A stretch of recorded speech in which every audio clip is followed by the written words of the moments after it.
Hello, everyone, and welcome to another exciting edition of Training Unleashed. I think we're going to have a fantastic one. We're going to be talking about growing your business. But first, before we do that, I want to thank you for being here on behalf of the Learning Network. I also want to thank our sponsors, C-Suite TV and C-Suite Radio. I have with us today a growth strategy expert, Laura Patterson. Her company has been in business for 25 years, which is a testament to their longevity and their expertise. And they are about how to take an organization and put it on the growth track. So, Laura, my first question is kind of the opposite of that, which is when you start working with clients that are stagnant, not growing, what are those causes? What are the things that cause companies to kind of stagnate and not get to that next level? Oh, that's a really good question, Evan, and thank you for having me today. So things that cause companies to stagnate usually is because they're not having a pulse on what the customer wants, and their customers' requirements are changing. And so they're not keeping pace with those preferences or needs or wants. Competitors are, so that can really make a difference. Of course, we're in pretty interesting economic times, and that can cause stagnation because customers are strapped for money, whether you're B2B or B2C, and so they may not be spending as much as they had been. That can cause stagnation. And, the world dynamics can cause challenges for companies to grow.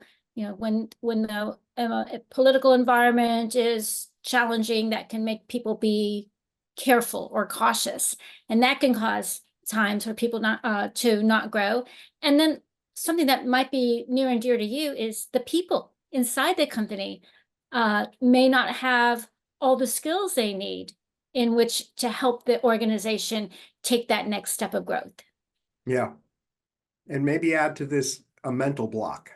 Could be a mindset or a mental block. It could be any number of things. You have to have a growth mindset as a company, right?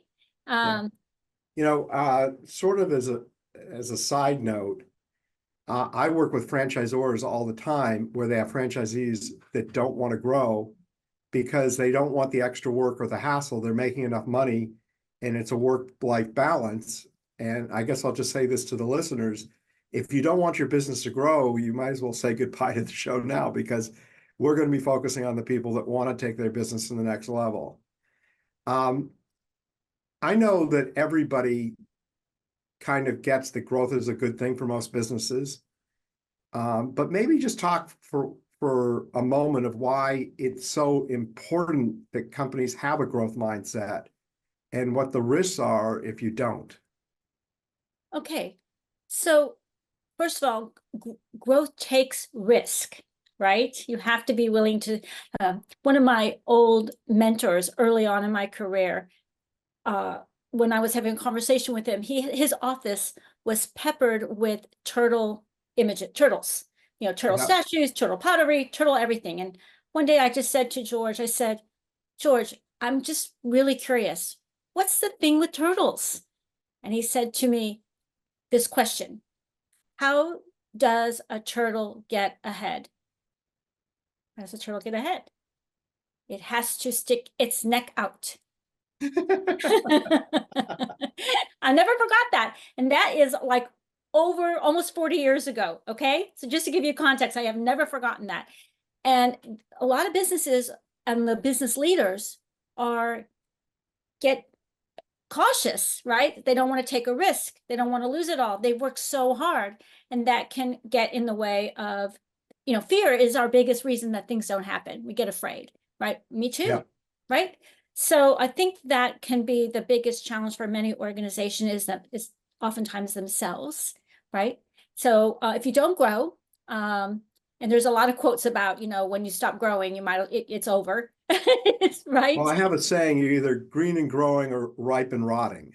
I like that one. I'll have to remember that one. Yeah. So I like that a lot.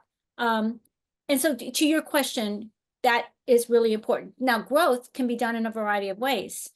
And I think this is kind of an important thing. I'm a big fan of organic growth, but there's nothing wrong with growing inorganically. And we see a lot of that happening right now, where companies are buying up other companies. And boy, the PE world has just been on fire, right? As they, suck up companies and glom them together.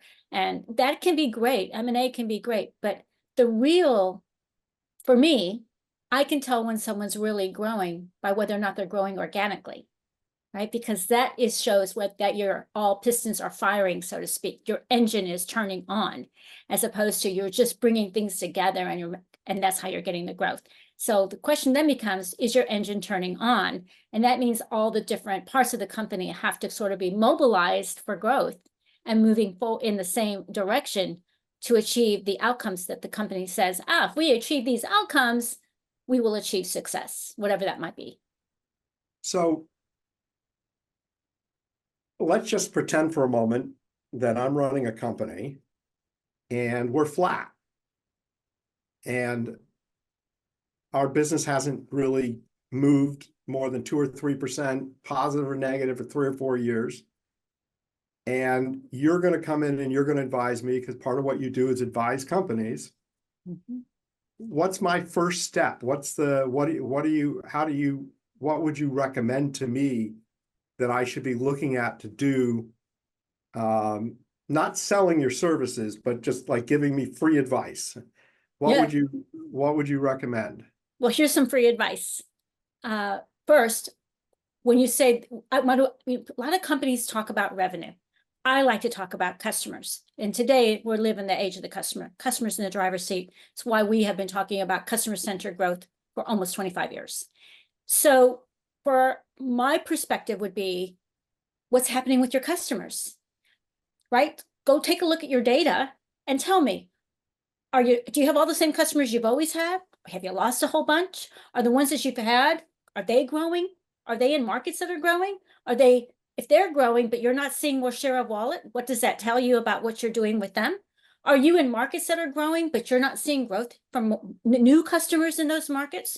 Are you in markets that are contracting? Like, these are questions I would start to ask someone to go take a look at their data. Come back and tell me, what do you see, right?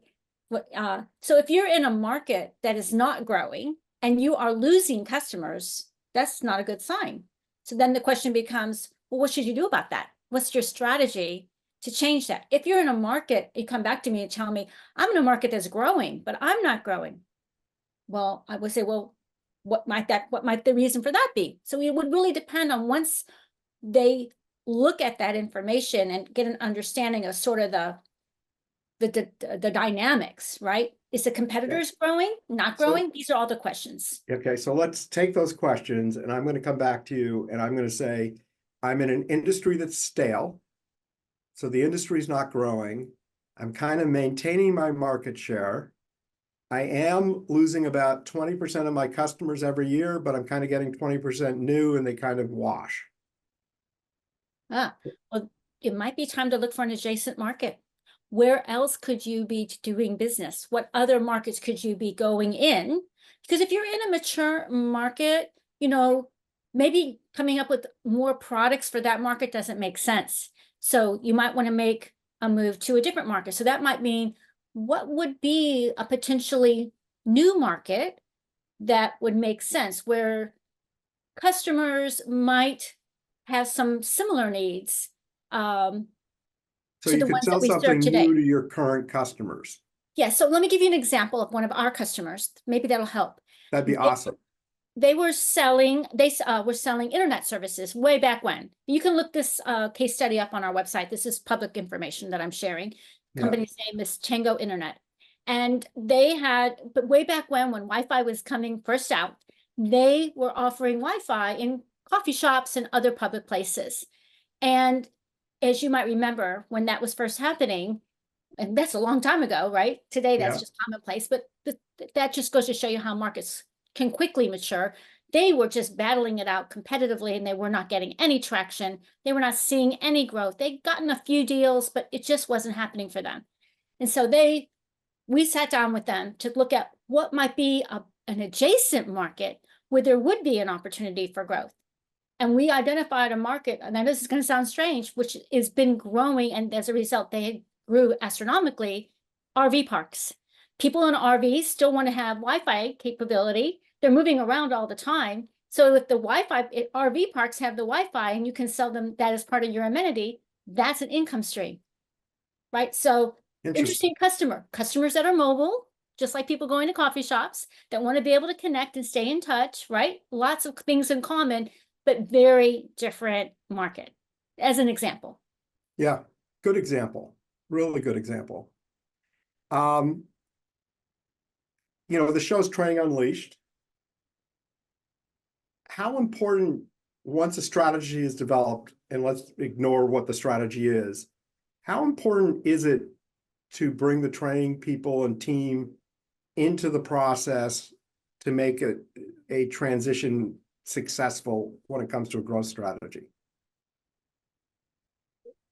Critical. I mean, you can't have a growth strategy if if your team doesn't understand what the entire growth strategy is for the company so that they can be contributing successfully to that growth strategy. It's not possible. So I'll give you a personal example, if that would be helpful. In the early 80s, I came to Austin. So I'll be here 42 years. So 42 years ago, I came to Austin to work for a little startup inside the Motorola business here in Austin in the semiconductor space. It was a microcontroller business. And when I joined that organization, I had no idea that the state of that startup was very poor. Within a few months, They forgot that in the interviewing process. Or maybe I wasn't smart enough to ask some questions.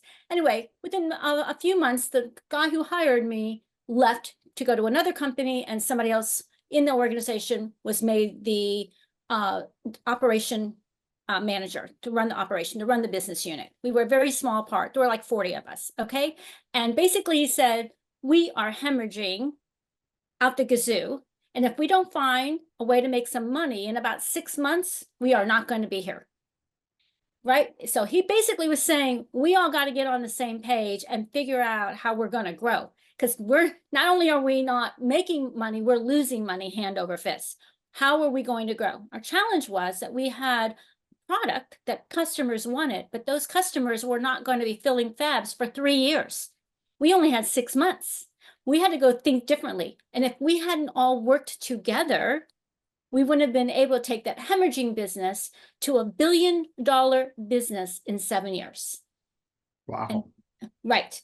So it can be done, but you have to really be committed as a team to work together. All parts of the organization. And what did the training people do in particular? Oh, what did the training people do? I think it was really about just how do you do good handoffs? I think this is a real challenge for a lot of organizations because many organizations are siloed and they don't have the ability to do good handoffs. They don't really understand processes. So as you know, Motorola is the father of Six Sigma. And so process became such a critical part in teaching all of us about process, how to map a process, how to understand the handoffs in the process, and how to ensure that they don't just end up in dead space, in white space, sitting there forever and ever and ever, right? That was a key part of the training that went on. All of us learned how to do process mapping in our sleep. To this day, I can do process mapping in our sleep, and it's a key part of what we help our customers do because all businesses run on process. Nice, very nice. Hey there, listeners. Time to take your training to the next level. The Learning Network has come out with Breeze, which is an online authoring tool. This is, like its name, a breeze. It is so easy to create engaging content your learners are going to love. But more importantly, you'll create content that will truly be memorable and truly retained by your listeners. Go to learning.net, schedule a demo, and check out Breeze. So I know one of the things you advise customers to do is a customer journey process. Yes. And I thought it'd be great if you could tell us, I know what one is, but I think it'd be good if you could tell the audience what a customer journey process is and why that's important. Okay. I'll try to make it as simple as I can because it can get it can get very complex. But basically, you want to understand from the moment a customer has a need or an aspiration, because some customers are trying to solve a problem, other customers are trying to achieve some kind of outcome, right? Different needs and requirements.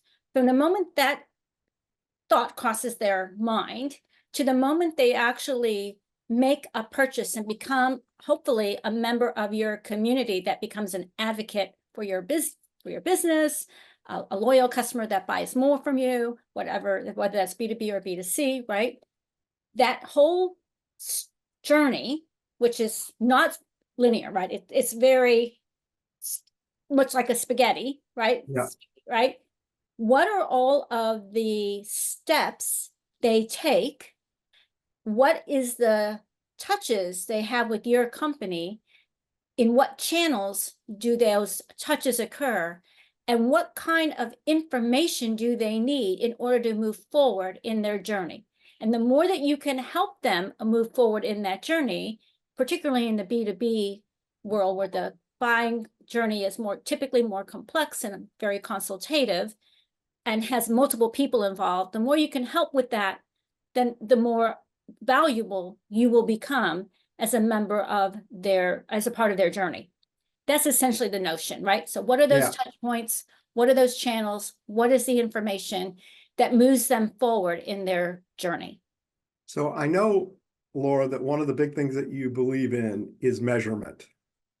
Yes. And maybe you could apply the measurement to the journey. How Sure. do you, yeah, okay. All right. So let's see if we can make it kind of real. First of all, a lot of people will talk about marketing and sales being misaligned and that they need to get aligned, right? And that's a very internal way of thinking about it.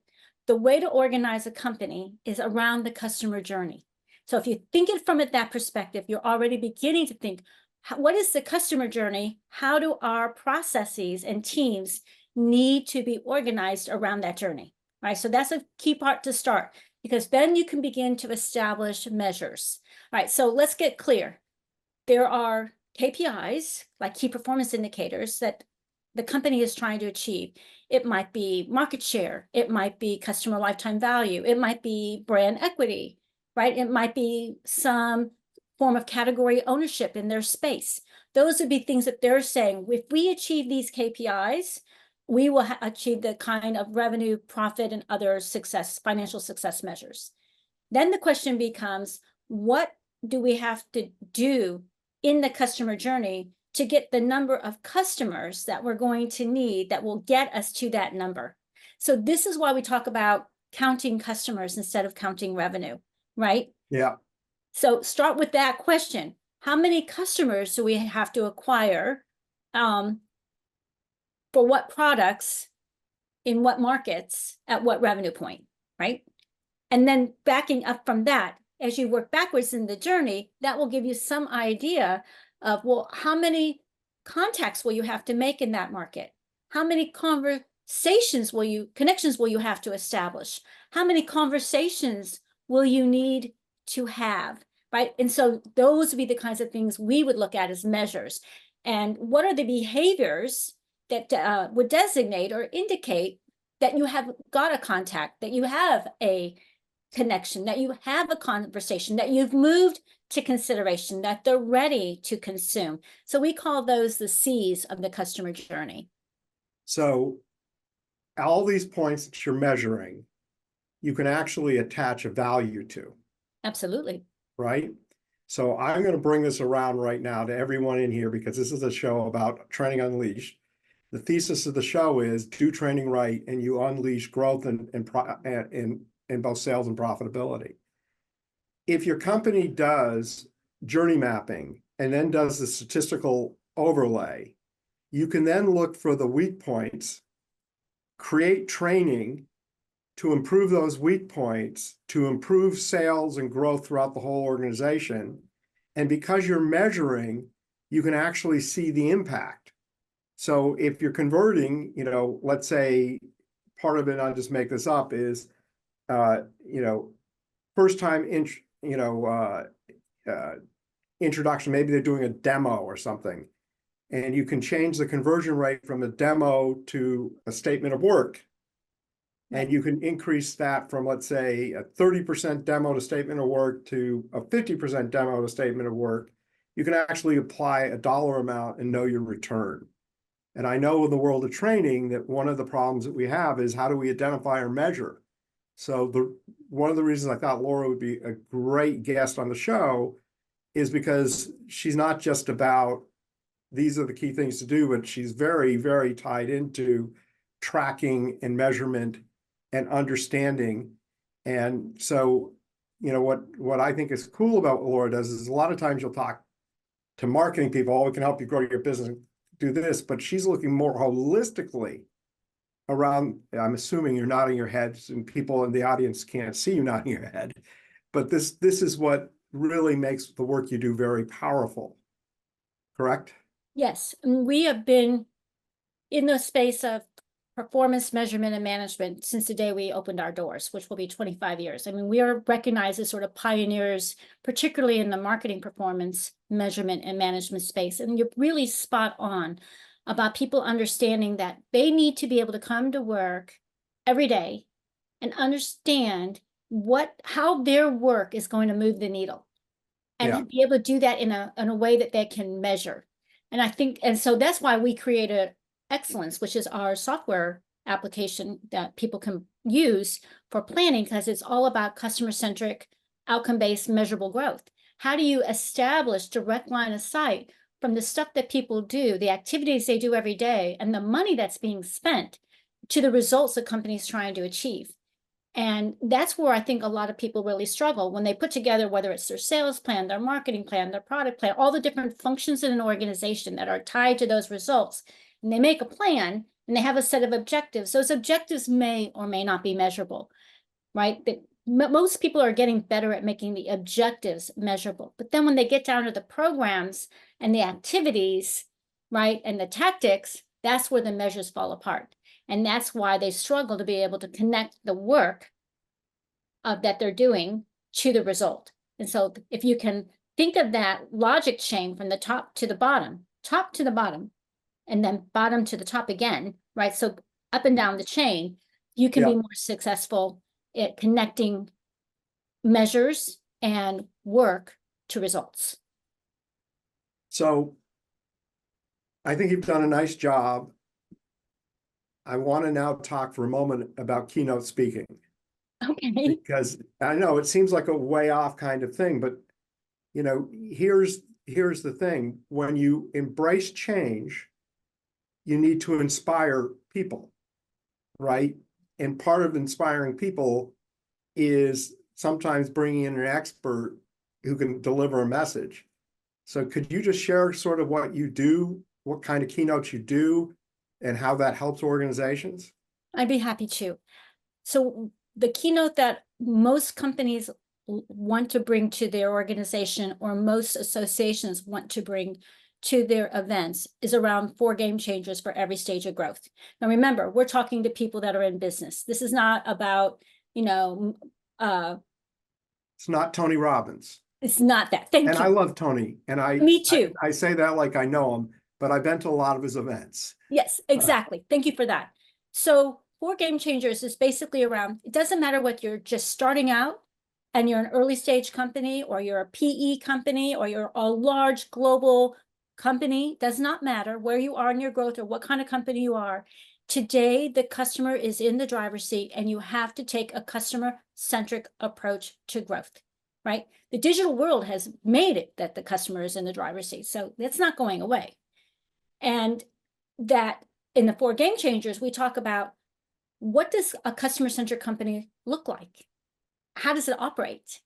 And then more importantly, how do you get there? So this goes back to, what kinds of data do you need, and how do you use that data? So one of the things we see a lot, because we are a data-driven, insights company, that's one of the pillars of this organization at Vision Edge Marketing, is that data is not typically the problem for many companies today. It may have been 25 years ago, but today, many organizations have more data than they know what to do with. What they don't know is to know how to ask the right questions so they can use their data to help make better decisions. And I think the last time I heard, the average person makes 35,000 decisions in a day. That's, wow. I know, remarkable, right? And so if you're a business leader, or you're in business, or you're running a business, and you're making all of these decisions, some are business related, obviously, and some are not, you can make faster, more confident decisions if you can base it on data, right? Of course, Yeah. experience counts for something too. I'm not counting that out. Experience does count for a great deal, but the world changes quite rapidly these days. I mean, look at what's happening in the world of just with AI, right? Totally means that you have to think a little bit differently. It can't just be based on experience. And so data, what kinds of customer data, and then how does that inform your strategy so that your strategies are going to be viable? And then what processes and measures do you put in place? So that's really what we talk about in the 4 game changers. Yeah. So you do this speech, the 4 game changers. Now you've got the entire team aligned because Yes. everyone gets what's going on. Because if somebody's just focusing on one part, they don't see the bigger picture. They don't understand the importance. And when you can get buy-in and support, makes a huge difference for a company. Laura, we need to move to the next part of the show, which I'm sure people are very excited about, which is to learn more about your company, how they reach you, what you do, who are the right fits, etc. So please tell us about your company. Well, I'm very excited about Vision Edge Marketing because we're turning 25 this year. And it has been an amazing ride. We have been so privileged over 25 years to work with amazing customers. Some of those people have become, friends along the way. So it's really it's been a wonderful journey for us. We are focused on helping our customers grow. So if you're not interested in growing, you're a lifestyle company, you're not really interested in growing, we're probably not a good fit.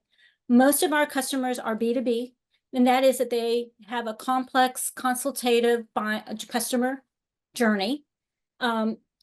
We work predominantly in 5 markets all over the world. So they are supply chain, logistics, financial services, manufacturing, industrial products, technology. That includes everything from data and cybersecurity and software companies to networking and semiconductor companies and computing companies, medical devices, life sciences, and biosciences are another market that is kind of near and dear to my heart, because when you're working with those companies, they're really trying to change the quality of people's lives. I mean, it's, really very cool. So those are the markets we work in. And people come to us because they are trying to grow and they're looking to do that in some deliberate way, as opposed to opportunistic way. They want to build a strategy. They want to be focused on customers. They want to be focused on process. They want to use analytics and insights and data to make better decisions. So they're being very deliberate, and they want their teams to be a part of making it happen. They want a growth mindset in their organization. Laura, it's interesting. We started this show and you said that there's risk to growth. Yes. And what I would say, listening to you, is you're helping people de-risk growth by making sure that they put together a plan, they put together measurements, because without that, companies can make major mistakes. And a lot of companies actually go out of business because they grew too fast because they didn't do it intelligently. So really cool. Why don't you share your website and how to reach you with everyone? Sure. It's visionedgemarketing.com. Straightforward. If I had known, Evan, 25 years ago, how many times I was going to have to tell people our URL and spell out our email, I would have come up with a different name. But you can reach me at Laura P. So Laura and P for Patterson at visionedgemarketing.com. All one word, all spelled out. Okay. Laura P. at visionedgemarketing.com. And Laura, I know you have an offer for the audience. We always love offers. They love offers. Well, anyone can have a meeting with me for free for 30 minutes anytime. I mean, we want to help people be successful, and just come and visit, take a meeting, and bring a question, and we'll give you an answer. I mean, that's a key part. We have a book. It's very affordable. It has our framework in it. So if you don't want to talk to somebody, you'd rather just read about how to do some growth, build out leverage a framework, you can, pick up Fast Track at Barnes and Noble or Amazon, I think are the probably two primary places for most people these days. And, or let's talk about a keynote. Cool. So Laura P at .com. visionedgemarketing.com. Don't forget the .com. I always love it when our guests offer free consulting time, because that's not something that most of our guests do. And it can help take what you're thinking about and help you think through whether or not Laura could be a good service to you or not. So I appreciate the quality of your offer greatly. I just want to remind the listeners that to get the details, like if you missed the URL and all those good things, you can go to trainingunleashed.net, the website, and you can look at the show notes for this podcast. Or you can go to YouTube, because we now have a YouTube channel, the Training Unleashed Network.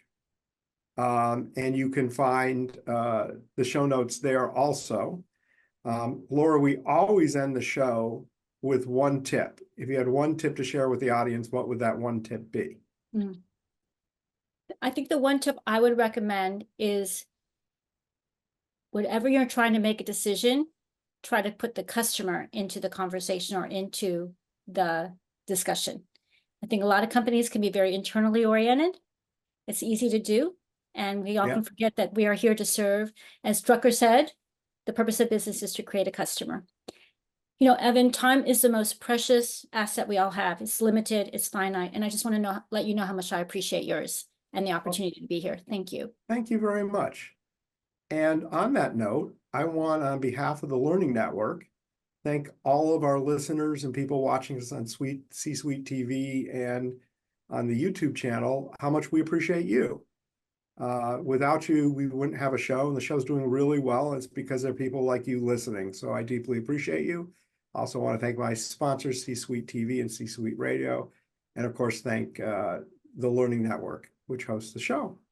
Everyone have a great day.